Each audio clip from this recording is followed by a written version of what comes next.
కేంద్ర ప్రభుత్వం నీతి ఆయోగ్ సిఫారసుల మేరకు చేసిన ల్యాండ్ టైటిలింగ్ యాక్ట్పై ప్రతిపక్షాలు దుష్ప్రచారం చేస్తున్నాయని, ఈ చట్టం అమలుపై ఇప్పటికే సీఎం జగన్మోహన్ రెడ్డి రాష్ట్ర ప్రజలకు స్పష్టత ఇవ్వడం జరిగిందని రాష్ట్ర సమాచార పౌర సంబంధాలు బీసీ శాఖ మంత్రి వైసీపీ రూరల్ అభ్యర్థి చెల్లిబోయిన వేణు అన్నారు.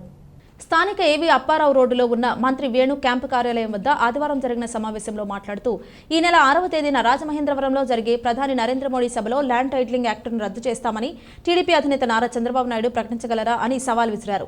ఇప్పటికే చంద్రబాబు ల్యాండ్ టైటిలింగ్ యాక్ట్ రద్దు చేస్తామని ప్రకటించడం విడ్డూరంగా ఉందన్నారు.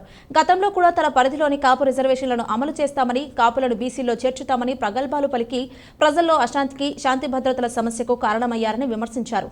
అసలు బెల్ట్ షాపులు నిర్వహించడమే చట్టవిరుద్ధమని, అటువంటిది బెల్ట్ షాపుల రద్దుకు చట్టం చేస్తామని ప్రకటించి అభాసుపాలయ్యారని ఎద్దేవా చేశారు. చంద్రబాబు ఆయన ఇంత పెద్ద వయసులో ఇంకా పదవీకాంక్షతో రగిలిపోవడమే కాకుండా తన కొడుకును ముఖ్యమంత్రిగా చేయడానికి అన్ని అడ్డదారులు తొక్కుతున్నారని ధ్వజమెత్తారు. అమలు కాని హామీలు ఇచ్చి ప్రజల్ని మరోసారి మోసం చేయడానికి ప్రజల ముందుకు వస్తున్న ఆయనకు సరైన గుణపాఠం చెప్పాలని పిలుపునిచ్చారు. జగన్ అమలు చేస్తున్న వాలంటీర్లు, సచివాలయ వ్యవస్థను రద్దు చేస్తానన్న చంద్రబాబు మళ్లీ ఇప్పుడు వాటినే అమలు చేస్తాననడం దారుణమని వ్యాఖ్యానించారు. రద్దు చేస్తాం భారత ప్రభుత్వం తరఫున అని చెప్పించగలవా? ఏదైతే నీతి ఆయోగ్ ఏదైతే ప్రతిపాదించిందో ఆ ప్రతిపాదన తప్పు అని చెప్పించు. ఇక్కడ జరిగినట్టు చెప్పేటువంటి ఒక ప్రయత్నం జరుగుతోంది.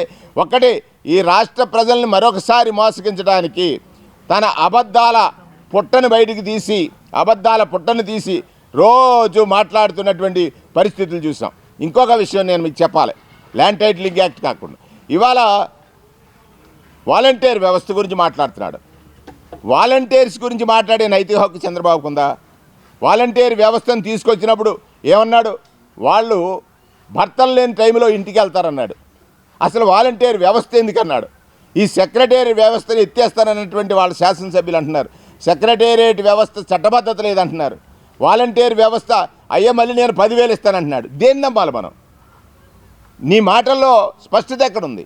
10,000 రూపాయలు నీవు ఇస్తానని చెప్పడంలో వాలంటీర్స్కి ఇవాళ వాలంటీర్ లేక పెన్షన్ అందక ముసలివాళ్ళు పెడుతున్న శాపాలు, ముసలివారు కానీ, వృద్ధులు కానీ, వికలాంగులు కానీ పెడుతున్న శాపాలు నీకు ఖచ్చితంగా తగులుతాయి.